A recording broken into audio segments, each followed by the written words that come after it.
Welcome back, lovely ladies. If you want to become the woman of your dreams, make sure to hit that subscribe button and like this video. And join our Patreon for even more exclusive content. Now, let's dive into today's story. Late in the afternoon, beams of sunlight filtered through the dusty attic window, illuminating floating particles that seemed to dance in the stale air. I stood there, feeling the floorboards creak under my feet. My mind raced as I hovered near the old trunk I had kept hidden away since before my wife Janet and I were even engaged. The trunk was almost camouflaged in the shadows, shielded by decades' worth of holiday decorations and boxes of mementos we'd long since forgotten. I ran a hand over its lid, remembering every secret moment I had spent collecting the clothing inside. The guilt felt heavier than ever. Janet and I had been married for 10 years. We were both in our mid-30s, content in many ways, though our daily routines had settled into a predictable pattern. She worked part-time at a local boutique, which gave her the chance to indulge her keen eye for fashion. Meanwhile, I worked for a small advertising firm in the city, often leaving early and returning late. Those hours away from home had given me opportunities over the years to buy items for myself, skirts, heels, blouses, that I never shared with anyone. I had planned to keep this side of me locked away forever, even though I often felt a sinking sense that I was living with a constant half-truth. It was one Sunday, after a morning spent gardening together, that I decided I couldn't continue carrying the weight of secrecy. I found myself in the attic, staring at the trunk, rehearsing in my mind how I would tell Janet everything. The day stretched long and warm, and the house was mostly quiet. My heart hammered in my chest as I kneeled down and turned the key. A whiff of lavender sachets wafted out. I had tucked them between the layers of clothing to keep everything smelling fresh. Before I went downstairs, I carefully lifted the lid and rechecked each garment. A pencil skirt I'd bought on a trip to Chicago, a pair of red heels I'd brought home from a conference in Los Angeles, and a lilac blouse I had discovered in a local thrift shop. My attention lingered on that blouse. It was a breezy, lightweight fabric that always made me feel calm when I slipped it on, though I had rarely dared to wear it. Now it would help me explain something I had been hiding for too long. I closed the trunk gently, slid the key into my pocket, and made my way back down the ladder into the hallway. Janet was in the kitchen, her hair pulled back into a loose ponytail, enjoying a cup of herbal tea. She noticed the strain in my expression right away. "You look like you've seen a ghost," she said, setting her mug on the counter. "Are you all right?" I swallowed hard, trying to steady my voice. "There's something I need to show you," I said. "It's in the attic." She raised her eyebrows in mild surprise. "The attic? Did you discover an old photo album or something?" "Not exactly," I replied. "Can you come upstairs for a minute? This is really important." We climbed the ladder together, one step at a time, until both of us stood in the cramped space among boxes of holiday ornaments and dusty keepsakes. My palms felt clammy as I reached for the trunk. Janet waited patiently, though I could see her curiosity growing with every second of silence. I knelt beside the trunk again and unlocked it. After a pause that seemed to stretch endlessly, I opened the lid. The moment her eyes landed on what was inside, she froze. Her gaze swept over the neatly folded clothes, the shoes lined at the bottom, the set of tights, and an array of accessories I'd hidden away. She said nothing at first, just stared. The quietness of the attic pressed in on us. In that long, tense silence, all I could hear was the faint hum of the air conditioning vent below and my own pulse pounding in my ears. Finally, Janet reached down and picked up the lilac blouse. She turned it over in her hands. "Where did you get this?" she asked softly, her eyes fixed on the garment. "It's cute," Relief flooded through me. I had expected shock or anger or any number of painful reactions, but her voice sounded calm, almost gentle. I swallowed again. I bought it a few years ago, I admitted. I bought all of these for myself. Her hands moved slowly, feeling the fabric. She didn't fling the blouse down in disgust or recoil. She just kept her eyes on it, as though trying to piece together a puzzle. So, you wear these clothes? Yes, I said. I never told you. I was afraid of what you'd think of me. My heart still thumped wildly, and I ran a hand over the edge of the trunk. I don't want to hide anymore. It's been really tough, and it's something I can't ignore. She nodded, but her expression was still unreadable. Let's go back downstairs, she said, placing the blouse gently on top of the trunk. We need to talk. I carefully closed the lid, turning the key to secure it, then led her down to the living room, where we both settled into the couch. The late afternoon sun cast a warm glow across the hardwood floor. My eyes wandered to the pictures on the mantel. Wedding photos, snapshots of our vacations, the evidence of the life we had built together. She cleared her throat.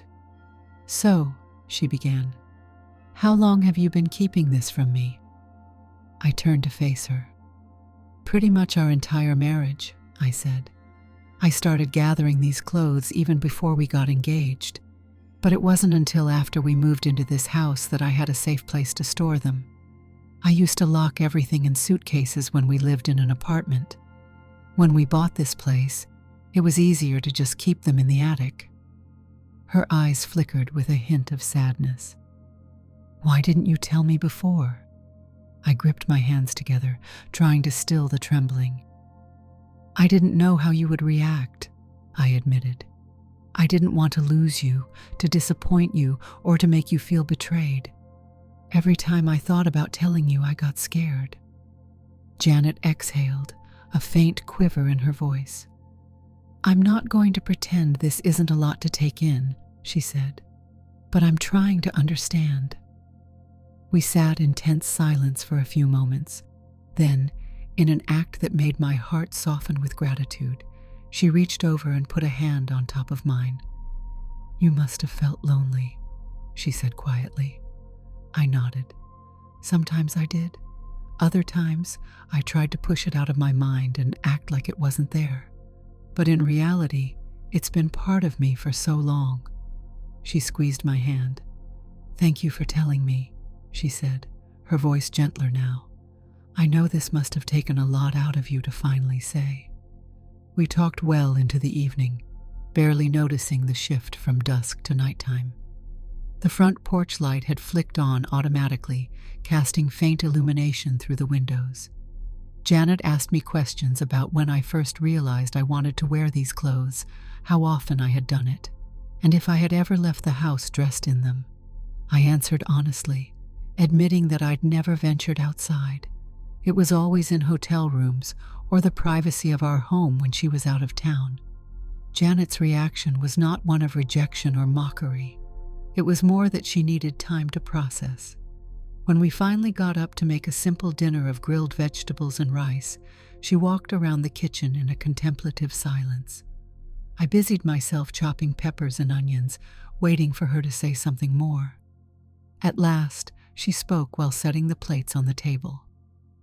Would you put on something from that trunk for me to see? It doesn't have to be now, whenever you're comfortable. The question startled me so much I almost dropped the knife. You want me to? She nodded slowly. Yes, I'm curious, if you feel up to it. We left it at that for the night, deciding it was best to let the discussion settle. Neither of us slept well. She tossed and turned, probably replaying everything I'd told her. I lay awake, gazing at the faint outline of the ceiling fan, a rush of emotions swirling, anxiety about her reaction, gratitude that she hadn't shut me out, and a strange sense of possibility, like something precious had been unlocked. By the next morning, the atmosphere felt a little lighter. Janet spent some time in the kitchen, stirring oatmeal and humming under her breath. I hesitated in the doorway, wondering how to approach her. She noticed me and paused her stirring. "How are you feeling?" she asked, voice gentle. "Nervous," I confessed, "but also relieved that I finally told you." She nodded and gestured to the oatmeal. "Want some?" I added cinnamon and raisins. We sat down at the small table and ate quietly. The humming of the refrigerator was the loudest sound in the room, but every now and then she'd glance at me with a look of cautious warmth. After we put our dishes in the sink, she sighed. "I think we should talk some more tonight if that's okay." I agreed. We each headed out for the day, Janet to her boutique, me to my advertising office, where I tried to concentrate on marketing strategies and meetings, but my mind kept drifting to that locked trunk and the conversation waiting for us later. At work, I looked over old campaign mock-ups while half listening to a coworker discussing an upcoming pitch. Occasionally, I found myself wondering if my colleagues would see me differently if they knew what lay hidden in my attic. It hit me how rarely we truly know our colleagues, our friends, even our loved ones. Everyone carries secrets, and this was mine, except now, it was no longer a secret from my wife.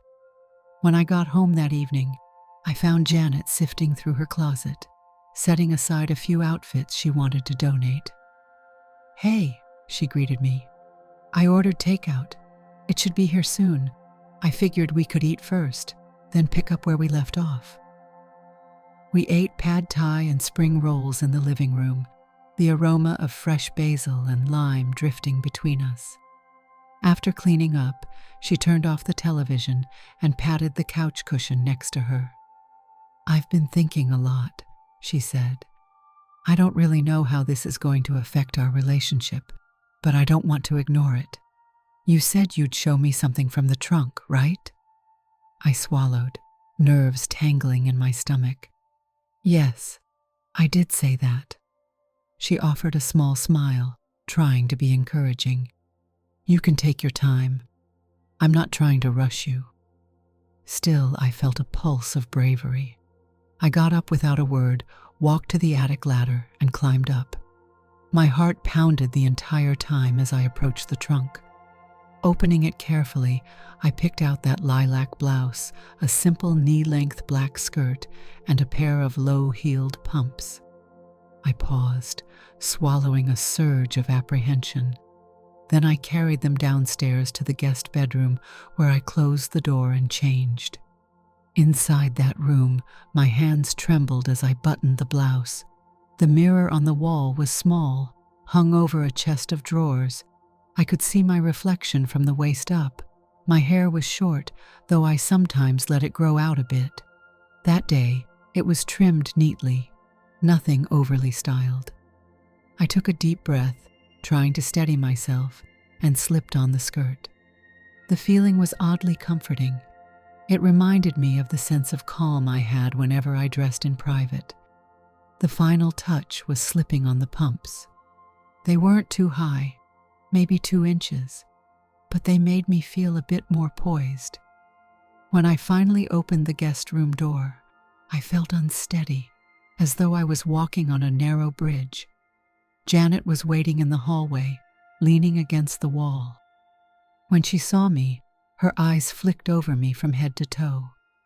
I braced myself for a harsh comment or a startled reaction. Instead, she just reached out and lightly touched the blouse's sleeve. "You always did have an eye for color," she said quietly, a small, genuine smile tugging at her lips. "That shade really suits you." Heat rose to my cheeks. "Thank you," I murmured. We went back to the living room, and I felt awkward, self-conscious, not knowing how to stand, whether to cross my legs or how to hold my hands. She seemed to notice my discomfort. "You don't have to be nervous," she said. "It's just me." I exhaled a laugh. "I know, but it's new territory. I've never done this in front of you before. She nodded. That's understandable. We sat on the couch, and for a moment, neither of us knew what to say. Eventually, she gave a small chuckle. You know, in a weird way, I'm kind of flattered that we share a fondness for clothes. At least now we have a fresh subject to talk about. That remark helped break the ice. We spent part of the evening discussing the different outfits I owned. Janet asked if I had a favorite skirt, if I liked wearing heels more than flats, and what it was like to walk around in them. She seemed more curious than anything else, and that curiosity steadied my nerves. Over the next few weeks, we navigated a myriad of emotions. The initial wave of relief at coming clean was quickly followed by pockets of tension. One evening, a few days after my first time dressing in front of her, Janet admitted she worried about our social life. "Are you planning to go out dressed like this?" she asked, concern coloring her voice. "What will people think? Will they judge us?" I shook my head. "I don't know if I'm ready for something like that yet," I said. "Honestly, it's enough for me right now that I can be open with you. I don't have any grand plans beyond that." She looked both relieved and conflicted. "Okay," she said quietly. "I just don't want you to feel like you're stifling something that matters to you." "I'm just happy you know," I told her. One weekend, Janet walked into our bedroom while I was folding laundry. Without preamble, she perched on the edge of the bed and said, "So, do you have a preferred name when you dress? Is that something that matters to you?" I felt my heart flutter. "I've kind of used Penny in my head," I admitted. "I don't know if that sounds silly." She shrugged, a small smile lifting her cheeks. "It doesn't sound silly. It's actually cute." The first time she called me Penny, it was over breakfast a few days later. I nearly dropped my coffee mug. "Penny, can you pass the sugar?" she asked, trying to sound casual. I froze. Even though I was just in my usual t-shirt and sweatpants, the sound of that name leaving her lips jolted me. "Sure," I managed, extending the sugar jar with a faint smile. After that, we started exploring small ways to incorporate the side of me I had kept hidden into our daily life. At first, it was just me wearing the lilac blouse or a soft cardigan around the house in the evenings. Then it branched into more conversations. Sometimes Janet would bring home a scarf or a pair of shoes from the boutique, saying she got them for me to try. I would feel a blend of excitement and apprehension each time. Still, it wasn't all smooth sailing. We had our fair share of arguments. One night, as I tried on a newly gifted blouse, Janet burst into tears unexpectedly. I found her in the bedroom, shoulders shaking. "I'm sorry," she whispered, wiping at her eyes. "I don't even know what's wrong with me. Sometimes I look at you dressed this way and my brain gets tangled. I love you, but everything feels so unfamiliar." I kneeled next to her, the wooden floor pressing into my knees through the thin material of my skirt. I took her hands gently. "I get it," I said. "I'm not asking you to be perfectly okay with everything overnight. I just worry," she said, sniffing back tears. "Worry that our relationship is going to change in ways I can't predict. Like, is the person I've known for so many years slipping away?" That cut deep. I tried to steady my own emotions as I spoke. "You fell in love with me. My sense of humor, my kindness, the way we connect," I said. "That hasn't changed at all. It's just that you're seeing a part of me I used to hide." She looked at me with watery eyes. "I don't want to lose what we have," she whispered. "You're not going to lose it," I assured her. "We may have to adjust, figure out how this fits into our life together, but I'm still the same person." We spent a lot of nights like that, holding each other and talking everything through. Some days she was supportive and curious. Other days she needed space. I did my best to be patient. The lines of communication between us, while sometimes tense, were more open than they had been in years. Bit by bit, we built a new layer of intimacy in our marriage. Janet started calling me Penny whenever I dressed in my feminine clothes, though when we were just in our usual day-to-day routine, she still called me Peter. It was a small shift, but it felt meaningful. We had inside jokes now, like the time she'd scold me for buying shoes without her input. "You should have let me come with you," she'd say. "I know a better place to find your size." On a random Wednesday, about a month after my confession, Janet came home with a clothing bag from the boutique. "I got something on sale," she said, her voice tinged with excitement. "It's this navy blue wrap dress. I thought you might like it." Surprised, I carefully unzipped the bag. My breath caught when I saw the dress. It was elegant, but not overly fancy, with a soft waist tie. The color was a rich navy that reminded me of a calm evening sky. "Wow," I said. You got this for me?" She nodded, biting her lip uncertainly. "I guess I was feeling adventurous," she admitted. "Want to try it on?" With a self-conscious grin, I slipped into the guest room and put it on. The fabric hugged my body in a comfortable way, the tie accentuating my waist. I ran a hand down the front, feeling every fold of the fabric. When I emerged, Janet's eyes brightened. "That looks really good," she said. "You need shoes to match, though." We found a pair of tan-colored wedges that I'd previously tucked in the trunk. Standing in front of the bedroom mirror, I caught my reflection from head to toe.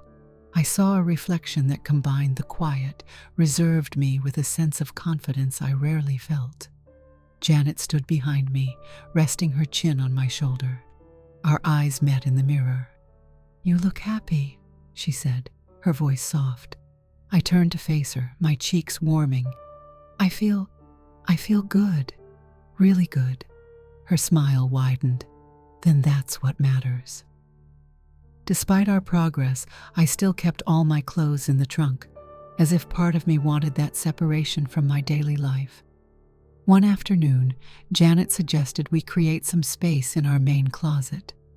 "The trunk feels so hidden," she said. "Maybe it's time for you to put some of your things where mine are." My immediate response was panic. "What if someone comes over and looks in the closet?" I asked. We didn't have many visitors rummaging through our bedroom, but the thought made me uneasy.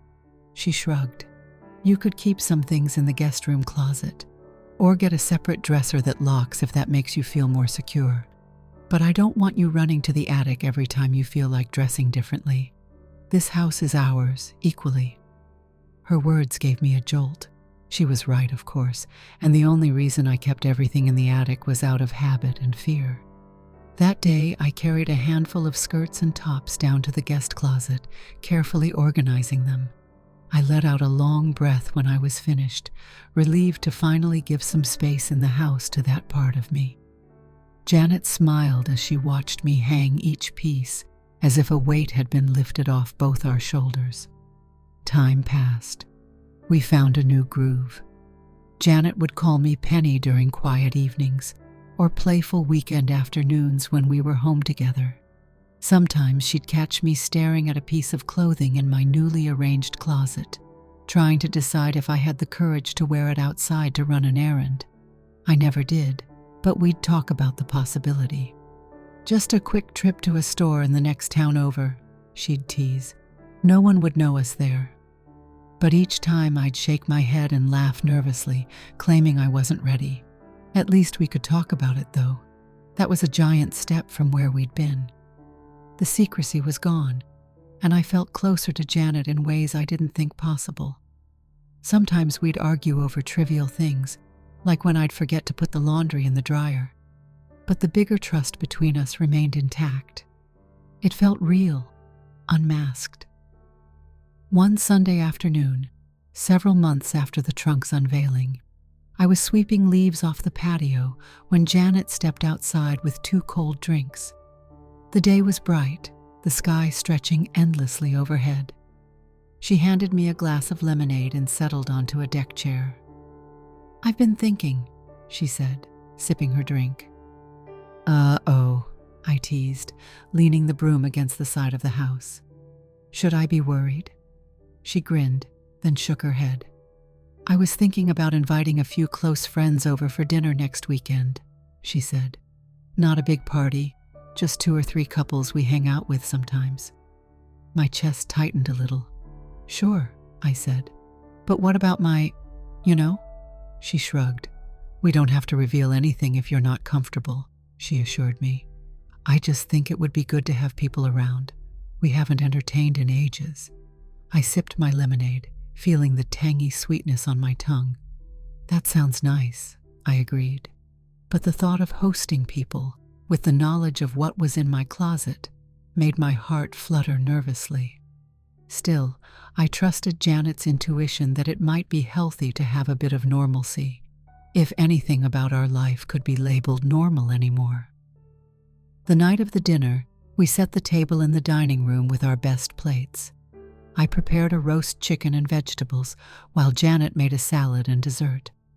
Our close friends, 3 couples we'd known for years, arrived one by one, carrying bottles of wine and complimenting the new throw pillows in the living room.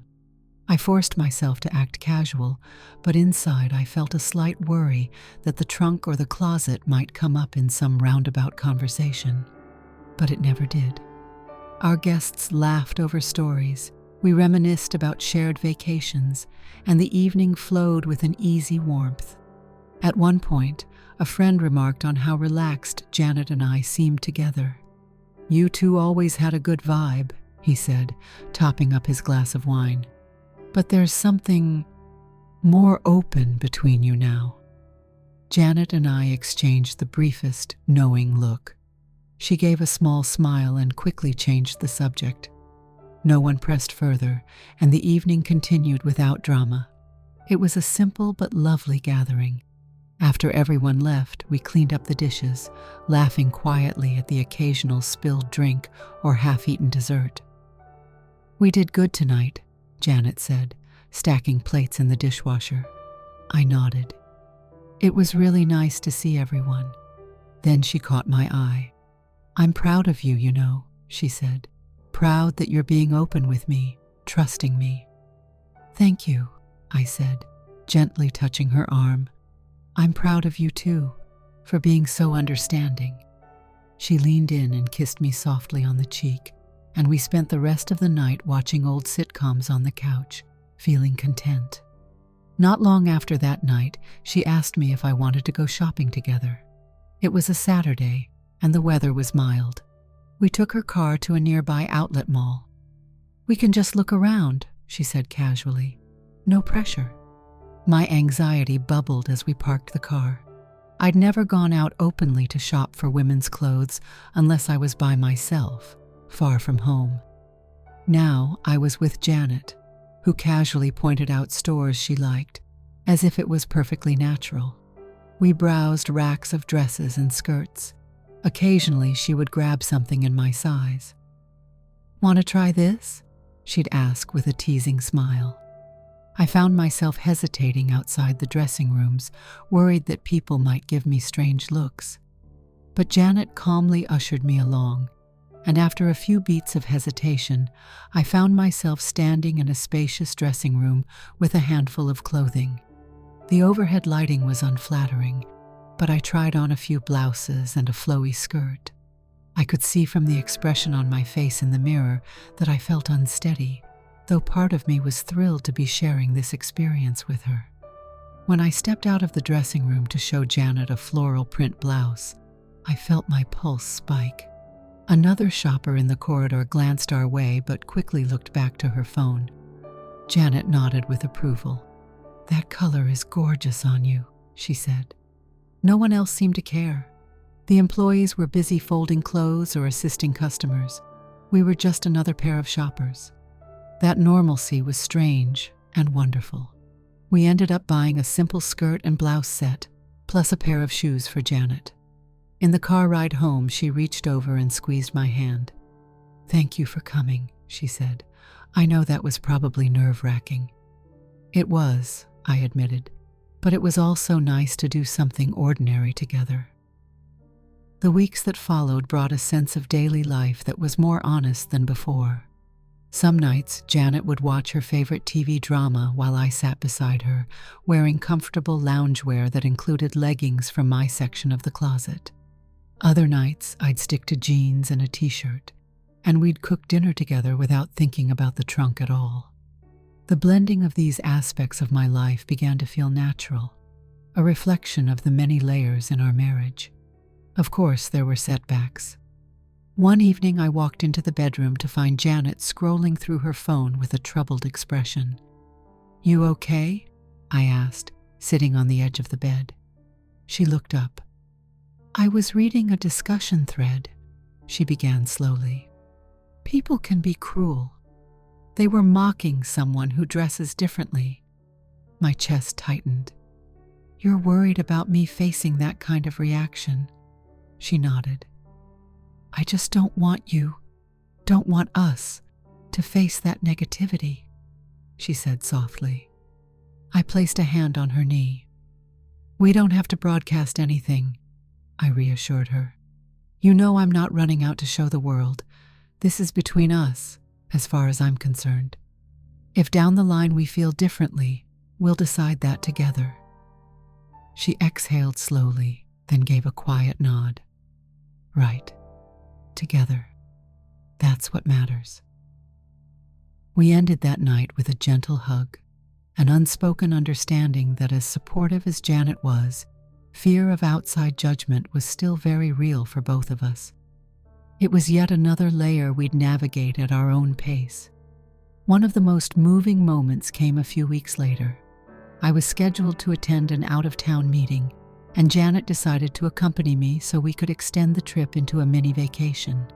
The hotel we booked had a cozy ambiance, and after my morning meeting ended, we spent the afternoon exploring the nearby waterfront. As the sun dipped low, painting the sky in shades of orange and pink, we returned to our hotel room to freshen up before dinner. I was flipping through the channels on the TV, still wearing my business casual outfit, when Janet placed her hand on my shoulder. She had already changed into a summery dress. "So," she said, her tone playful, "if you want to, you could change as well. Maybe try that dress you packed?" I felt my pulse jump. I had, in fact, brought one of my outfits, a simple knee-length navy skirt and a short-sleeved blouse, folded neatly at the bottom of my suitcase. Part of me hadn't been sure if I would ever wear it, but I had brought it just in case. "Are you sure?" I asked. "We're going out to a restaurant." She shrugged. "We don't know anyone here," she said. "And if you're comfortable, I'm comfortable. But no pressure." For a minute, I sat there, mind swirling. I glanced at the reflection in the big hotel mirror, imagining how I'd look wearing that outfit, with Janet by my side. Ultimately, I decided to stay in my usual attire. The thought of being in public in that way was too much for me that evening. Janet seemed to understand. She gave me a reassuring hug and said, "Next time, maybe." Still, her gentle encouragement touched me deeply. It underscored how far we'd come, from a locked trunk in the attic to a place where she'd invite me to share new experiences with her, no matter how uncertain. As the months rolled on, more small shifts took place. Janet, playful in her curiosity, sometimes experimented with my outfits. "This is really pretty," she'd say, holding a blouse up against herself in the mirror. "I should borrow it sometime." We discovered we were close enough in size for certain items, though I was taller and my frame was broader in the shoulders. It led to the occasional silly moment, like us wrestling in the hallway over who got to wear a particular sweater. Laughter became part of our new reality. One autumn evening, we found ourselves sipping tea in the living room after dinner. The windows were cracked open to let in a cool breeze, and the leaves outside rustled gently. Janet set her mug down and shifted her position so she was facing me directly. "Do you feel better now that I know?" she asked quietly. "Really?" Without pause, I nodded. "It's like The weight of hiding is gone, I said. I'm more at ease, more honest with myself and with you. She studied my face for a moment. I'm glad, she whispered. It was scary at first, but I'm glad you opened up to me. I reached out to lace my fingers with hers. I'm grateful you didn't reject me, I said, my voice catching. Thank you for sticking around and giving me room to be open. She smiled softly, and we continued chatting about lighter topics, about a film we wanted to see, about an upcoming trip we were considering. But there was an unspoken warmth in the air, a lingering sense that we had reached a place of greater closeness than ever before. We started settling into a pattern. We woke up, had breakfast, went about our day, and in the evenings, we'd often share a moment related to what we'd begun calling my extended wardrobe. Maybe it was just me wearing a pair of heels while I cooked, or us laughing over an accessory that Janet thought was gaudy. Sometimes I stayed in my usual clothes, and we barely mentioned anything about the trunk or what was inside. It didn't dominate our lives, but it was no longer a ghost.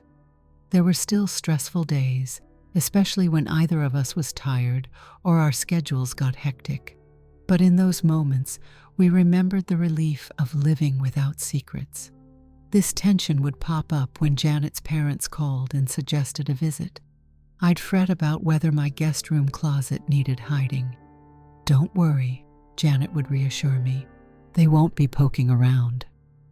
But I'd still move some items just to be safe, so we wouldn't have to answer unexpected questions. We hadn't come out about this to anyone else yet, and we weren't certain we ever would. For now, our private life was enough. About a year after our conversation in the attic, I realized that the trunk was mostly empty. The clothes I once kept hidden away were now either in the guest closet or in my part of the main bedroom closet. It felt symbolic, like the attic trunk no longer needed to hold these secrets. Yet I still kept the trunk there, locked and stored out of habit, perhaps as a reminder of the long journey we had been on. One evening, I was rummaging through the kitchen cabinets when Janet walked in with a laundry basket. She set it down and said, "Penny, can you check the fridge for me? I think we're out of butter." The casual way she used that name made me pause. Neither of us was dressed up, and we were in the middle of a mundane chore.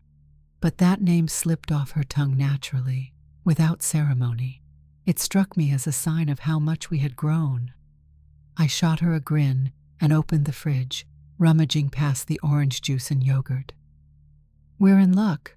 We have half a stick left," I reported. She nodded. "Great.